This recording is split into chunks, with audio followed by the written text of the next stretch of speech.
Бакай Ата райондук маданият бөлүмүнүн жыл башынан бери элдин эмгектен кийинки эс алуусуна толук шарт түзүп берүү максатында аткарылган иштери тууралуу айтып беребиз. Апрелден баштап маданий үй, музей, китепканаларда иштеген мекеме кызматкерлеринин айлык маяналары 100% жогорулады. Бул биздин элдин маданий агартуусу үчүн өзүбүзгө шык берип, жаңы дем менен жанданууга жардам берди.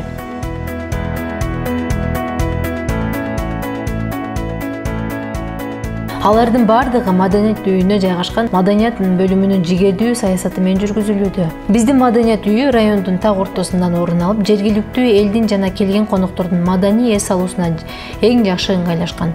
Ошондой массалык иш-чараларды өткөрүүгө өбөлгө түзүп, өзгөчө айыл өкмөттөн баштап жогорку кеңештин эл менен болгон жолугушуулары биздин концерттик залда болот. Дал ушул чоң бөлмөнү жакын арада ремонт иштери жүрүп, ал соңунда бардык бөлмөлөр сырдалып, акталып чыкты. Чогулушка келген катышуучулар таза залда, жумшак орундуктарда орун алып жайгашып калышат. Мунун аркасында биздин эмгек жааматынын дем алыш күндөргө жакын иштеген иштери жатат.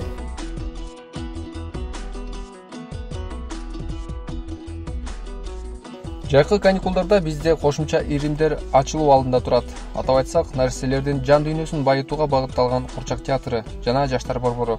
Мен ушул жерде көркөм жетекчи болуп иштейм. Азыркы убакта бардыгы телефон менен балдар, жаш балдар алек болуп калды. Тарбиялык ушул өзүбүздүн колубуздан жаралган курчактар менен көрсөтөйүн деп өз ыктыярым менен ушул маданият үйүнө иштеп жатам. Анан бул жерде жалгыз иштеген жокмун. Бул жерде мына китепкананын кыздары бар, культуранын кыздары бар, маданият кызматкерлери, жаштар комитетинин балдары бар. 4 мектеп, 4 бала бакча бар. Кайсы убакта келсе, ошо биздин маданият үйүндөгү Курчак театры ачык. Биз дайыма тосуп алганга аракет жасайбыз ошолорду.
Жыл башынан бери бизде 12 концерт, 2 театр коюлду.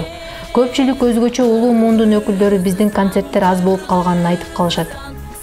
Алардын эң негизги себеби пандемия менен интернеттин өнүгүүсү. Замандын нугуна жараша биз сахнабызга интерактивдүү жасалгалоону көздөп, Жаштар борборунун базасында медиа студия уюштурууну пландап жатабыз. Андыктан алдыда дагы ардын иштер турат.